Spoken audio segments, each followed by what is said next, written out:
Isso aí é a definição de derivada que nós já mostramos aqui em aulas anteriores, né? É o limite da taxa de variação entre a variação dos valores da função e os valores de x. O que é que nós estamos fazendo aqui? Nós vamos calcular a derivada no ponto zero. Ora, como a função é módulo de x, então o módulo de zero é zero. Então o f de zero vai dar zero, tá certo? E o x0 é exatamente zero, porque é de onde nós vamos achar a derivada, se aproximando do zero. Então, a função ficou limite de f de x sobre x. Quem é a função f de x? É o módulo de x. Vamos ver. Vamos ver como é que fica. Nós vamos substituir o f de x pela função módulo de x. Continuando. Próxima linha. Ó, o f de x é a função módulo de x sobre x. Vamos ver o que é que vai acontecer quando nós calcularmos esses limites laterais. Primeiro, quando você calcula pela direita, ele vai ser 1. O pela esquerda? Pela esquerda, qual vai ser o valor? Menos 1. O que é que a gente percebeu? Que as derivadas, tá? Quando x tende para zero, tanto pela direita como pela esquerda, são diferentes, tá certo? Então, quando esses limites são diferentes, as derivadas são diferentes na lateral. Então, o que é que vai acontecer? Ela não é derivável no ponto zero, tá? Ela não é derivável no ponto zero. Ela não é derivável no ponto zero, por quê? Porque os limites da função, ou seja, as derivadas laterais dadas pelos limites de modo x sobre x são diferentes. Daí a gente concluir que ela não é derivável, apesar dela ser contínua. Continuando. Aí está a conclusão. Não vai existir derivada no ponto zero devido os limites serem diferentes. Tá certo? Tá. Continuando. Próxima linha. Próxima linha. Então, nós temos uma aplicação. Observando o gráfico ao lado de uma função f definida em R, responda se ela é contínua ou derivável em cada ponto. Então, observe aqui. Ó. Vamos ver quando x tende para zero. Vocês observem que quando x tende para zero, vamos ver o que é que vai acontecer. Próxima linha. Solução do item A. Tá? Então, o limite da função, quando x se aproxima de zero pela esquerda, vai ser 2, não é? Continuando, pela direita. O valor da função no ponto zero é 2, e o limite pela esquerda é 2 e pela direita também. Então, isso aí é definição são condições para que uma função seja contínua. Então, em zero, a função ela é contínua e também ela é derivável, né? Ela é derivável porque vocês observaram aí que não tem nem um furo lá naquela reta. E observe que se nós fôssemos traçar uma reta tangente, ia coincidir com a reta que está passando no ponto 2. Ela tem uma declividade lá embaixo, uma inclinação com o eixo x. Então, ela é contínua e derivável em x igual a zero. Vamos ver a letra B? Próximo item, letra B. Tá, isso aí é o primeiro ainda, tá? Em x igual a zero, ela é contínua e derivável. Vamos ver a letra B. Então, na letra B, ó, está se aproximando de 1. Pela esquerda, o limite pela esquerda, quando se aproxima de 1, vai ser quanto? Vai ser 3. O valor da função para x igual a 1 também é 3. Tá? Vamos ver pela esquerda. Pela esquerda também é 3. Pela direita. Limite agora pela direita também vai ser 3. Então, isso aí já nos afirma que ela é uma função contínua, porque os limites laterais são iguais ao valor da função no ponto 1. Tá? Mas será que ela é derivável? Não, ela não vai ser derivável porque ela está apresentando ali um bico, né? Toda vez que aparecer um bico ali no 1,3 é um bico. Nós não vamos ter como passar uma reta tangente. Ali não vai ter significado traçar uma reta tangente, então, toda vez que aparecer um bico, embora ela seja contínua, ela não é derivável. Não tem como traçar uma reta tangente de tal forma que nós obtenhamos uma inclinação com eixo x. Vamos ver a letra C como é que fica. Letra C. O f de 2, ó, está atendendo agora para 2. O f de 2, ele é 1, tá certo? O valor da função no ponto 2 é 1. O limite lateral pela esquerda vai ser 1 também, né? O pela direita vai ser quanto? Vamos lá. O valor do limite da função quando x se aproxima de 2 pela direita vai ser 2. O que é que nós percebemos? Que os limites laterais aí, quando eles aproximam do ponto 2, eles são diferentes. Então, isso já nos diz que a função não é contínua, né? Ora, se ela não é contínua, consequentemente ela não é derivável, porque ela só é derivável se ela for contínua. Vamos ver o item D. Letra D? Na letra D, nós vamos agora achar o f de 3. Vamos ver o gráfico. Continuando. Ó, o f de 3, ele é 2, né? Vamos achar os limites laterais quando x tende para 3. Pela esquerda, vamos ver quanto é que é? Limite lateral pela esquerda, x se aproximando pela esquerda de 3, 2. Pela direita. O limite pela direita vai ser quanto? Também vai ser 2. Então, essas condições aí nos diz que a função é contínua. E observe que também ela vai ser derivável. Por que ela vai ser derivável? Porque aquela reta que está passando lá no ponto 3, 2, ela é uma reta paralela ao eixo do x. Então, existe a inclinação zero, né? Se existe a inclinação zero, então ela é derivável. Ela é contínua e derivável. Ok? Então, nós estamos fazendo assim uma aplicação da derivabilidade e continuidade de uma função. Ok? Então, agora, nós concluímos a parte de derivabilidade e continuidade. Então, vocês vão para a dinâmica local e tentem responder esse exercício, né? Daqui a pouco a gente está voltando para ver como é que ficou. Se vocês tiverem alguma dúvida para a gente tirar. Então, até mais.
Vamos ver a solução aí da DL? Atenção, nós queremos aí determinar a equação de uma reta tangente ao gráfico de uma função y igual a x ao quadrado, certo? Sabendo que essa reta tangente que nós vamos determinar, ela é paralela a uma reta y igual a meio de x mais 3.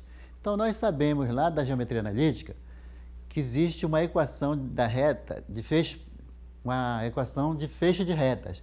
Ou seja, você tendo um ponto conhecido, né, coordenadas do ponto, e o coeficiente angular de uma reta, você pode calcular a equação dessa reta através dessa expressão que vocês estão vendo aqui na tela.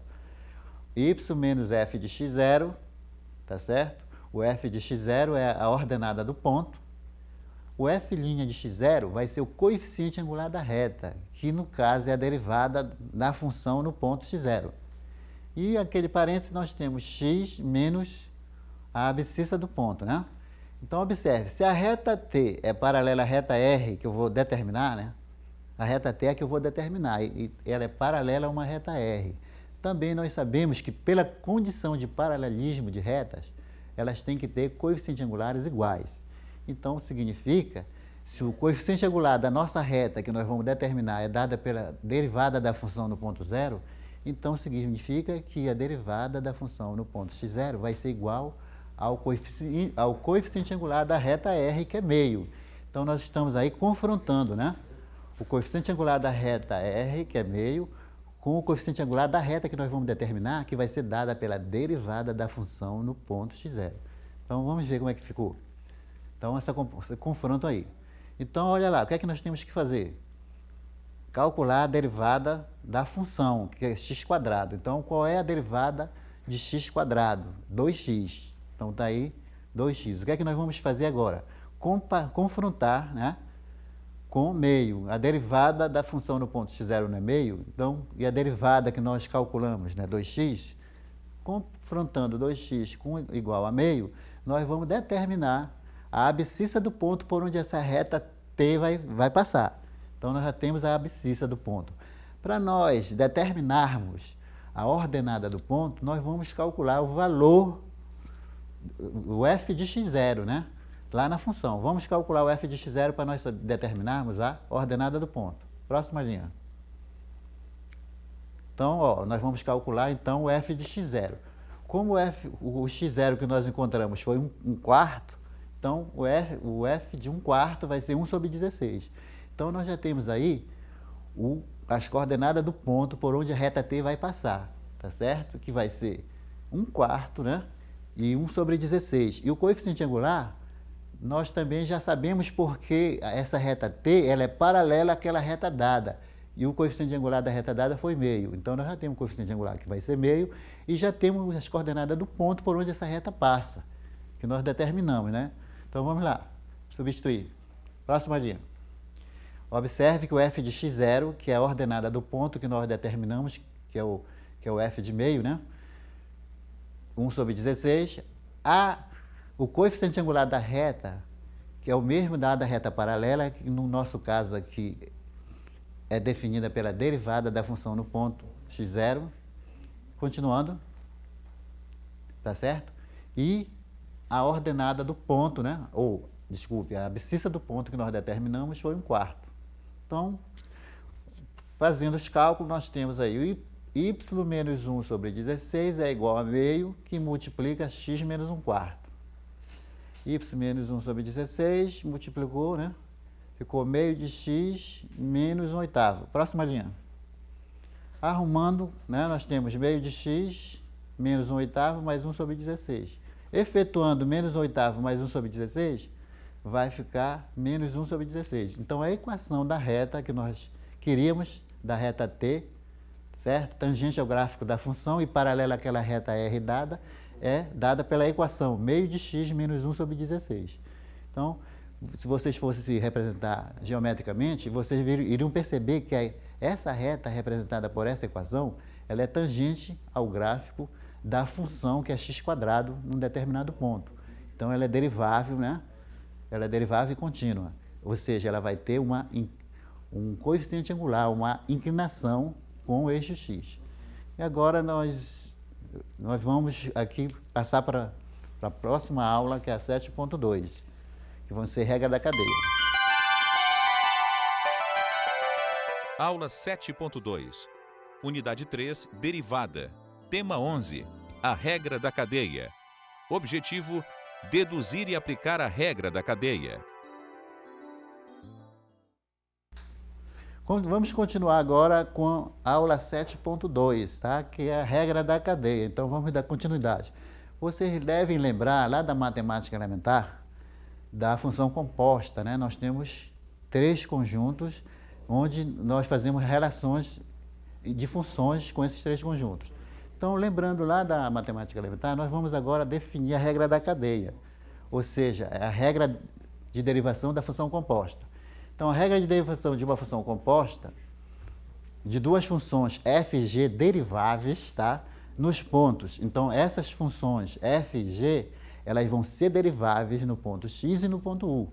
Então, observe que no primeiro conjunto, eu vou relacionar uma função que ela vai levar o x até o g de x. Continuando. Então, olha só. Essa função g, ela tem o domínio em x, tá certo? E o contradomínio dela é o g de x. Ou seja, a função g é derivável em x, porque o domínio dela é x. Esse g de x nós vamos chamar de u, ou seja, ele vai ser depois derivável em u. Observe que a próxima função f, tá certo? Ela leva o g de x, que passa a ser um elemento do domínio da função f, e vai até o f de u, que já é a função composta, né? Aquele u é o g de x, então a gente já está substituindo o g de x por u. É o f de g de x, ou seja, a função composta de f com g. Então, significa que a função f, ela é derivável em g de x. Continuando. Então, nós vamos ter a composição das 2 funções, da função f com a g, que vai ser derivável também em x, porque o domínio dela é x. Tá certo? Não esquecer que nós estamos denominando o g de x de u, tá? Então o g de x vai ser derivável também em u, e nós estamos também denominando a função composta f de g de x de f de u. Esse f de u vai ser também derivável em u. Vamos prosseguir. Prosseguindo. Então, a derivada da função composta, ela é dada pela seguinte regra. Ó. É bem fácil essa regra da cadeia, que é a derivada da função composta. Você tem 2 funções, né? Você observa que a função g de x, ela é o domínio da função f. Então, quer dizer, a g de x, ela está dentro da função f, não é certo? Então, quando você for aplicar essa regra da função composta, basta que você multiplique as 2 derivadas. A derivada da função interna, que é a g de x, vezes a derivada da função externa. Para que não fique a mesma variável x, nós vamos chamar a externa de f de u, porque ela é a função composta de f com g. Como o g nós estamos denominando de u, ela vai ficar f de u. Ok? Nós podemos